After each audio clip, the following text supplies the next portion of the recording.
今日想一路畫畫，一路同大家傾下偈。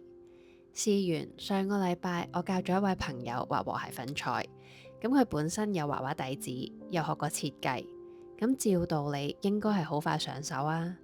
咁但係我發現，原來識畫畫嘅人呢，唔一定畫得好和諧粉彩㗎喎。大家估唔估到點解呢？咁我講翻少少和諧粉彩嘅背景資料啦。和諧粉彩係由日本細谷先生所創辦。咁佢當時咧就見到日本人壓力好大，情緒又好抑壓，所以佢就希望可以設計一種簡單嘅方法，俾任何人，無論幾多歲或者有冇畫畫經驗，都可以享受創作同埋舒緩壓力。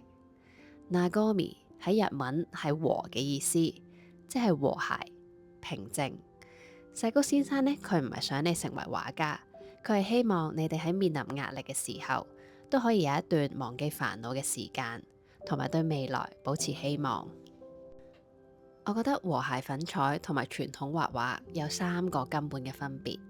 第一，佢哋用嘅工具唔同，素描、水彩要用筆，追求精細；和諧粉彩呢，就用手指同埋啲簡單嘅工具，本身就係為咗簡單而設，所以呢係比較難做出一啲好精準嘅細節。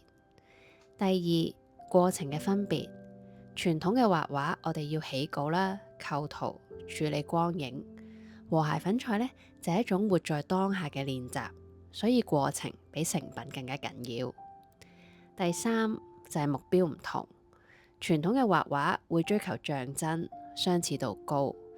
和諧粉彩嘅重點呢，係表現內心嘅色彩同埋享受創作嘅樂趣。所以細谷先生都話，作品入面係冇靚同埋醜，亦都冇啱同埋錯。我嗰位朋友第一次畫和諧粉彩，佢一路都好想做到同佢參考嗰幅畫一模一樣，但係越追求仔細，越追求似呢，壓力就越大。結果北極光嘅天空呢，佢用咗差唔多2個鐘頭都未完成。反而我之前教過一啲學生，佢哋冇咩畫畫經驗，但係佢哋用咗30分鐘呢，就可以完成一幅畫，仲好有成功感添。所以喺呢位朋友身上面，我見到原來一個有底子嘅人呢，腦入面已經有自己一套嘅標準。例如佢覺得比例要準，顏色要似，但係和諧粉彩正正就係要你放低呢啲完美，放低呢啲標準。佢想你跟住啲粉彩去流動，試下接受你覺得唔完美嘅地方。如果你都有畫畫底子，或者係一個完美主義者，畫完和諧粉彩覺得唔係好對路，其實係好正常嘅。不過都希望你記住，創辦人細谷先生嘅理念係希望喺咁大壓力嘅生活入面，幫你創造一小段屬於自己嘅療癒時光，放低完美，放鬆自己，